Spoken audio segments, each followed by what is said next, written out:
warahmatullahi wabarakatuh. Waalaikumsalam warahmatullahi wabarakatuh. Apa kabar anak-anak? Alhamdulillah baik, Pak. Harus beda dong. Nanti kalau misal Bapak apa kabar, bilangnya alhamdulillah, luar biasa, semangat ya. Ya. Apa kabar anak-anak? Alhamdulillah luar biasa Semangat. Apakah masih semangat hari ini? Semangat ya? Semangat. Semangat. Karena sekarang jam terakhir ya. Ya. Dan bulan puasa juga. Sebelum mulai pelajaran, langkah baiknya kita berdoa terlebih dahulu. Siapa yang mau memimpin doa? Saya, Pak. Silakan. Sebelum memulai pembelajaran pada sore hari ini, marilah kita berdoa bersama-sama. Doa mulai.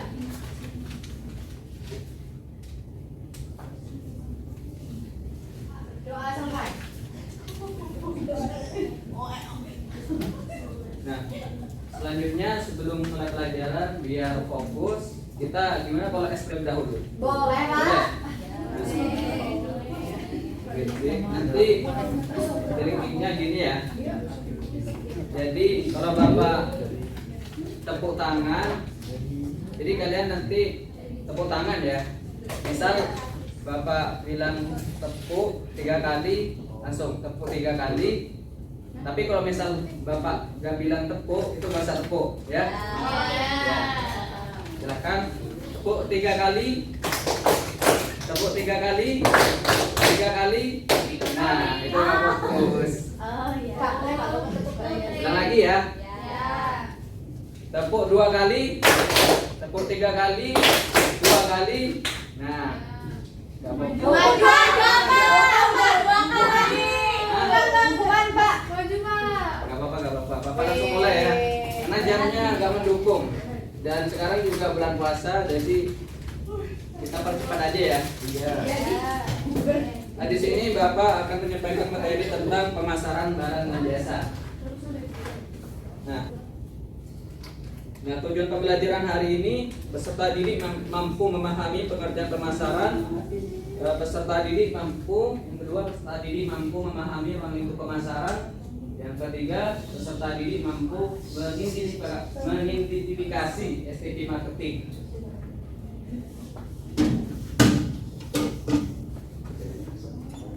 Nah, ada yang tahu nggak apa itu pemasaran? Memasarkan, menjual. Ketika kita mendengar pemasaran, apa sih yang dikatakan pemasaran? Menjual ya? Ya. Menjual, mempromosi dan banyak yang lainnya. Nah, pemasaran adalah salah satu aspek terpenting ya dalam dunia bisnis. Ini melibatkan serangkaian aktivitas yang bertujuan untuk menjual produk atau layanan kepada pelanggan dengan cara yang menguntungkan seperti penawaran, komunikasi dan pengiriman nilai kepada pelanggan agar memenuhi kebutuhan dan keinginan mereka. Jadi sudah paham ya apa itu pemasaran? Ya, Pak. Nah, selanjutnya ada pun pengertian dari Sumarwan dari bukunya.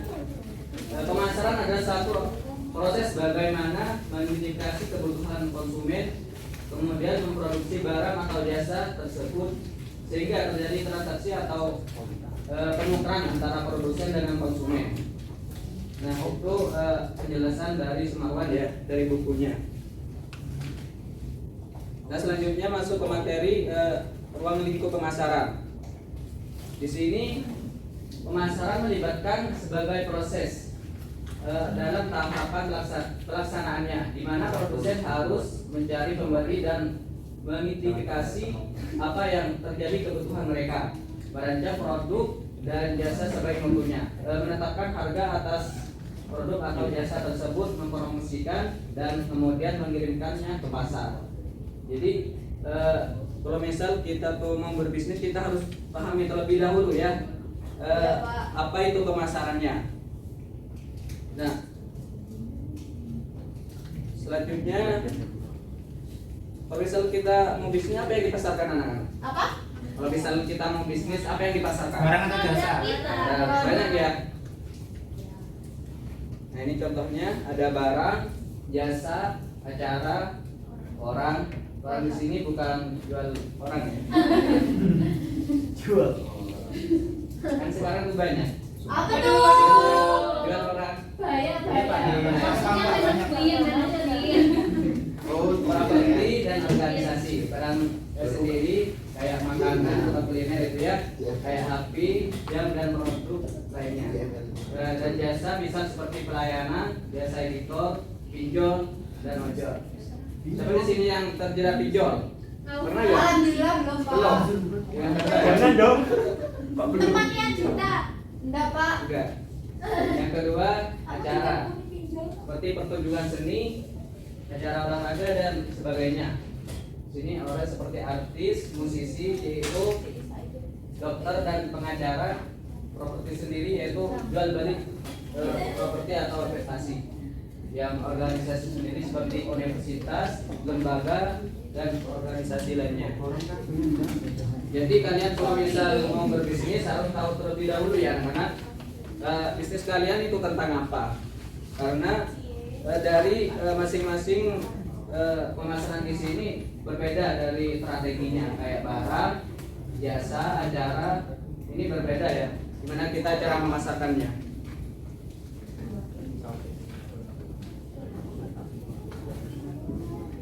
Nah selanjutnya, dan sekarang tuh bisnis 50% penjualan berasal dari bisnis 50% penjualan berasal dari platform online. Nah ini kesempatan yang buat anak-anak buat memulai bisnis. Dimana sekarang tuh kebanyakan dan bisnis online sekarang tuh banyak berhasil. Kayak e-commerce dan Tokopedia dan lainnya, kayak Shopee gitu ya.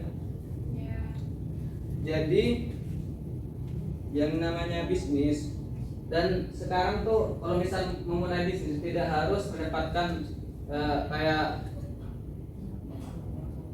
tempat yang strategis atau banyak ya, kayak tempat strategis kayak menyewa ruko, itu nggak harus. Kalau misal mau mulai bisnis kayak kita kayak bisnis online pun udah cukup menyetok barang di rumah tuh, dan banyak berhasil di bisnis online. Nah yang namanya bisnis itu kan dari dulu udah ada ya anak-anak, dari zamannya Nabi pun ada ya. Tapi kalau kita misal menerapkan zaman dahulu ke sekarang, di zaman era sekarang itu 10% gagal, 90% berhasil. 90% gagal. Ya. Maaf ya. Bapak terbalik ya. Nah, kebalik. Pokoknya kebalikannya. Nah. Dan platform online sendiri menyediakan metode kayak pembayaran yang mudah, voucher atau promo, dan kegiatan. Selanjutnya masuk ke materi marketing, STP marketing. Ada yang tahu nggak? Apa itu strategi STP marketing? Oh iya, segmen. Apa sih itu STP? Di mana strategi STP biasanya digunakan untuk mempromosikan produk dengan berbagai benah konsumen, sehingga produk tersebut memiliki kesinambungan ya. Siapa sih produk kita tuh dipasarkan dan siapa sih yang membeli produk kita? Itu pentingnya kita memahami strategi STP marketing. Di mana di sini terdiri dari segmenting, targeting, positioning. Nah, selanjutnya ada video pembelajaran ya. Jadi tentang segmenting, targeting, positioning ini.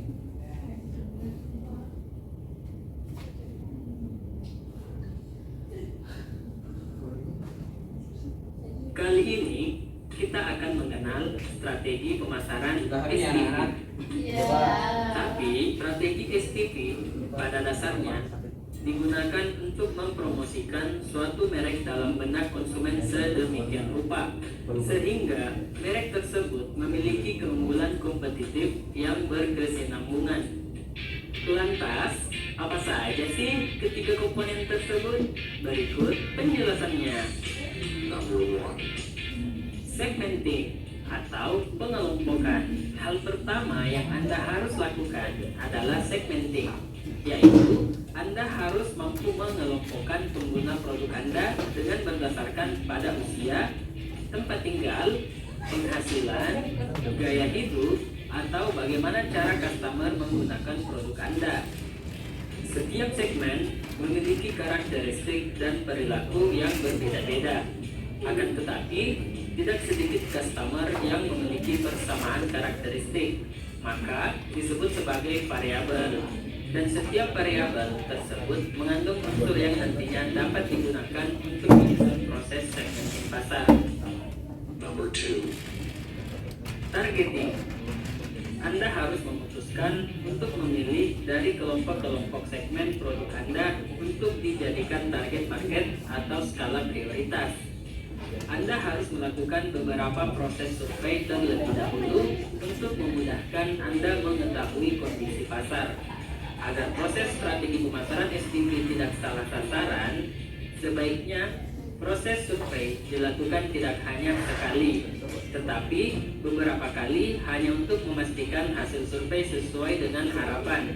Dalam proses survei, Anda bisa langsung mengambil sampel beberapa customer yang Anda targetkan atau beberapa narasumber terpercaya sebagai bahan untuk mendapatkan hasil survei yang maksimal.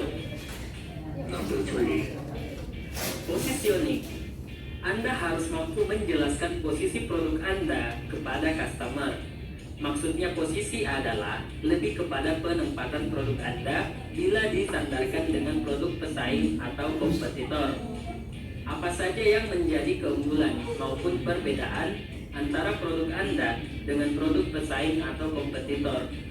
Selain dua hal tadi, Anda juga harus mampu melakukan positioning berdasarkan pemakaian produk, positioning berdasarkan kendala produk, dan positioning berdasarkan dampak produk itu sendiri. Nah, seperti itulah penjelasan singkat mengenai strategi pemasaran SDP atau segmenting, targeting, dan positioning. Sudah jelas kan anak-anak? Ya, Sudah jelas.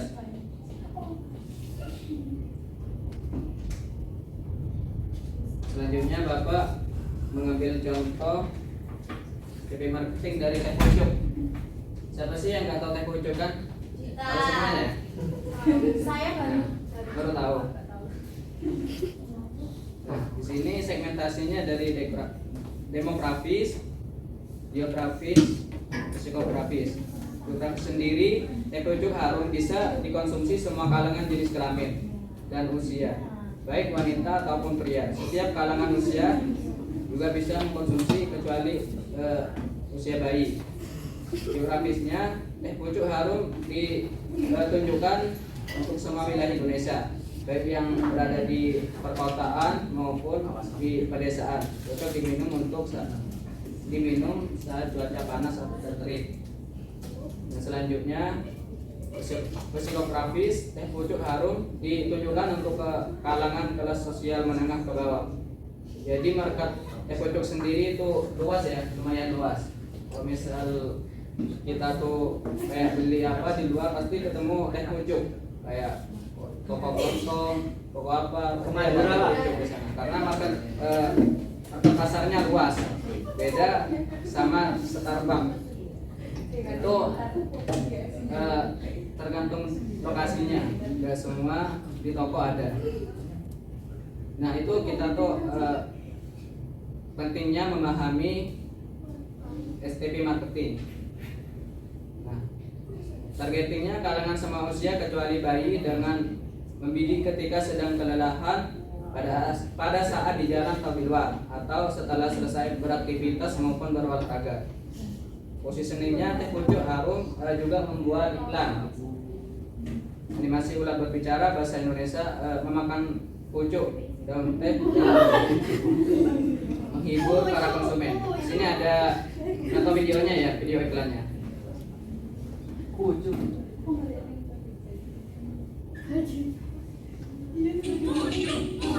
Kenapa sih harus pucuk? Kan sama-sama daun teh. Jelas beda. Pucuk itu aromanya dan rasa pucuknya. Sumpah, susah. Orang lagi. Pucuknya ada di situ. Pucuk teh terbaik ada di teh pucuk harum. Rasanya pas, gak kemanisan. Teh pucuk harum, rasa teh terbaik ada di pucuknya. Nah, bisa dipahami ya anak-anak. Kalau misal kita punya produk, kita tuh harus punya ciri khasnya sendiri dari produk tersebut agar bisa dikenal oleh konsumen kita. Produk kita tuh tentang apa gitu, agar berbeda dari yang lain, agar mudah dikenal.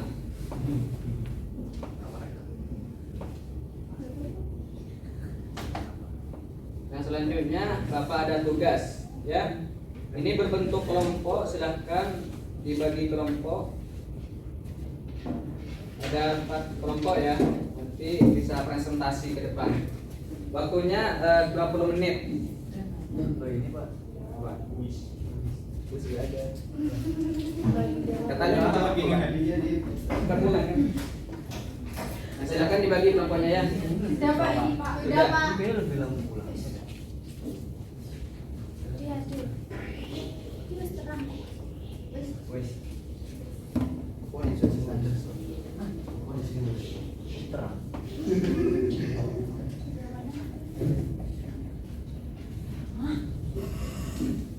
Di sini Pak.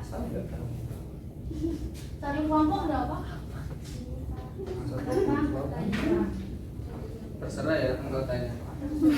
Ya pokoknya 4 kelompok ya anak-anak. Iya. 4 kelompok. 4 anggota. 4 kelompok.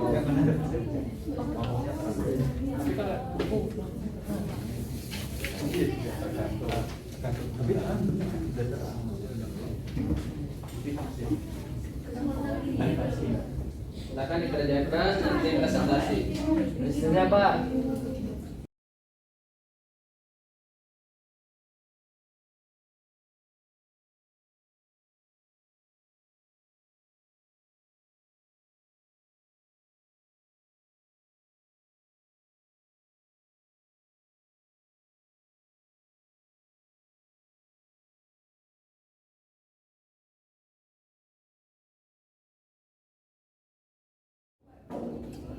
Ini udah paham? Udah deh, ada. Pak ini maksudnya gimana Pak? Pak ini maksudnya majunya loh. Positioning itu yang kayak yang ini ya Pak ya, memposisikan diri ya Pak. Kayak gimana bisnis tuh menerapkan positioning? Oh iya tuh. Iya iya. Paham ya? Paham Pak. Makasih Pak penjelasannya.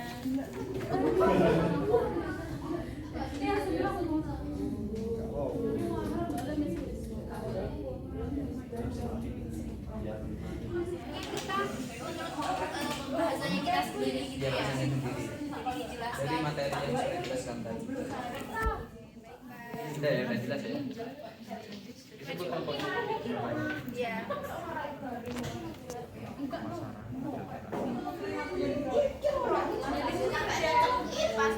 Iya deh.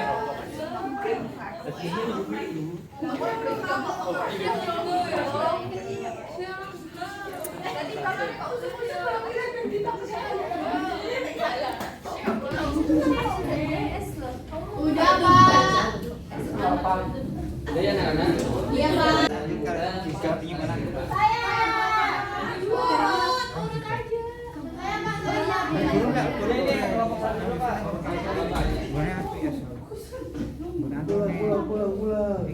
SHD tapi SHD sudah Iya Pak. Saya mewakili kelompok 1 beranggotakan Abu Gopar, Adenantera, Alif, Alvan sama saya Apriya. Nah, yang pertama itu apa yang dimaksud pemasaran menurut pendapat kalian dan bagaimana menjadi pemasar yang baik? Jadi menurut kelompok kami itu pemasaran adalah serangkaian strategi dan aktivitas yang bertujuan untuk mempromosikan produk, layanan atau merek kepada target pasar dengan tujuan meningkatkan penjualan dan membangun hubungan jangka panjang dengan konsumen.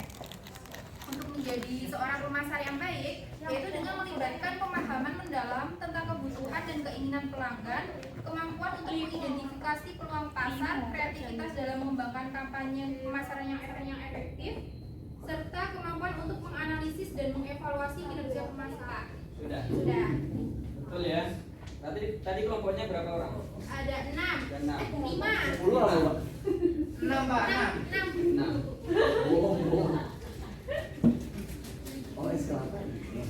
Kebetulan bulan puasa, jadi siapa yang buat baik maka dilipat gandakan ya. Masya Allah. Subhanallah. Makasih Bapak. 2 Pak. 2. Ini. Oh belum. Dapat 6 Pak berarti. Terima kasih ya. Silakan. Nomor 2. Alhamdulillah. Nama anggotanya ada Devo, Anita, Arte, Eka, Dinda, Faiza, sama saya Pak. Nomor 2, mengapa positioning penting dalam suatu bisnis? Positioning sangat penting dalam bisnis karena membantu perusahaan membedakan dirinya dari pesaing, menarik perhatian target pasar yang tepat, dan menciptakan citra yang diinginkan di benak konsumen. Dengan strategi positioning yang efektif, sebuah bisnis dapat menonjolkan keunggulannya dan mengkomunikasikan nilai yang unik kepada pelanggan sehingga membangun hubungan yang kuat dan meningkatkan daya saingnya di pasar. Dengan demikian, positioning bukan hanya tentang bagaimana perusahaan dilihat oleh pelanggan, tetapi juga tentang bagaimana perusahaan dilihat, yang pada akhirnya mempengaruhi keberhasilan dalam mencapai tujuan bisnisnya. Sangat Dindahayu. 6. Iya Pak. Silakan kelompok selanjutnya bisa.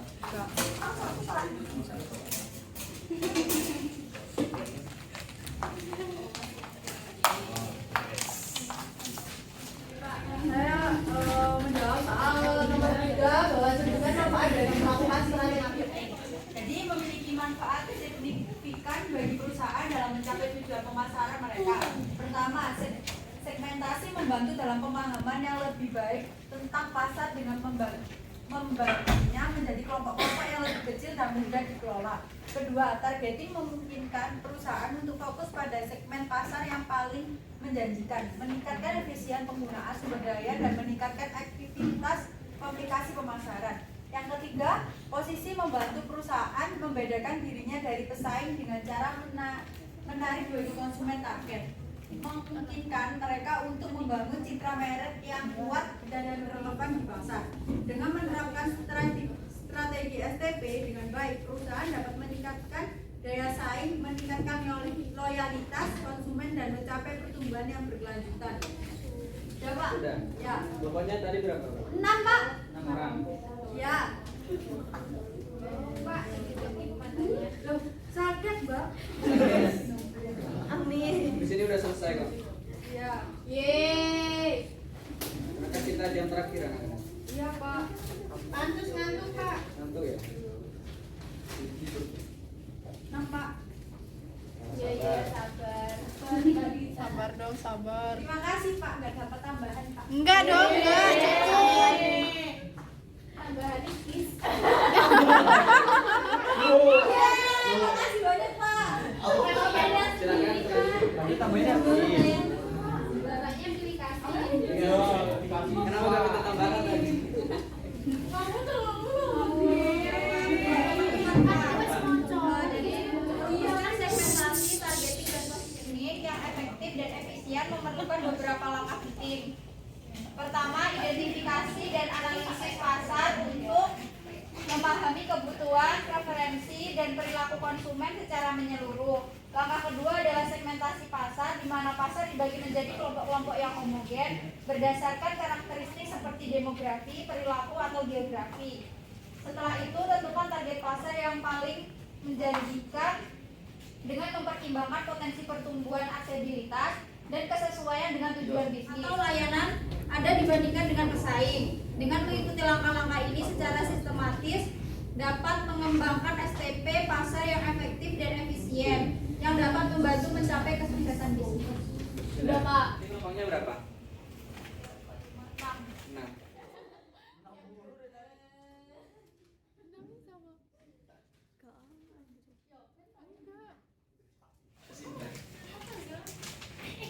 Makasih Pak.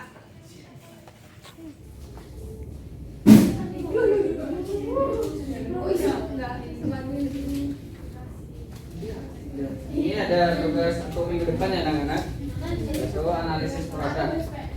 Bagaimana di sini menentukan produk yang Anda menganalisis, bebas ya produk apa aja, dan bagaimana produk tersebut menerapkan segmentasi dan siapakah targeting dari produk tersebut, dan bagaimana produk tersebut memposisikan positioning.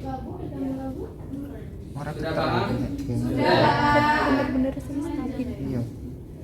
Nah, sebelum pembelajaran hari ini ditutup, mungkin ada yang bisa menyimpulkan? Ada. Dari materi pemasaran. Jadi kesimpulannya dari materi pemasaran dan STP, segmenting, targeting, dan positioning adalah bahwa pemasaran yang efektif memerlukan pemahaman yang mendalam tentang pasar dan konsumen dengan melakukan segmentasi pasar untuk mengidentifikasi kelompok konsumen yang berbeda, menentukan target pasar yang tepat, dan mengembangkan posisi yang unik dan menarik dalam benak konsumen.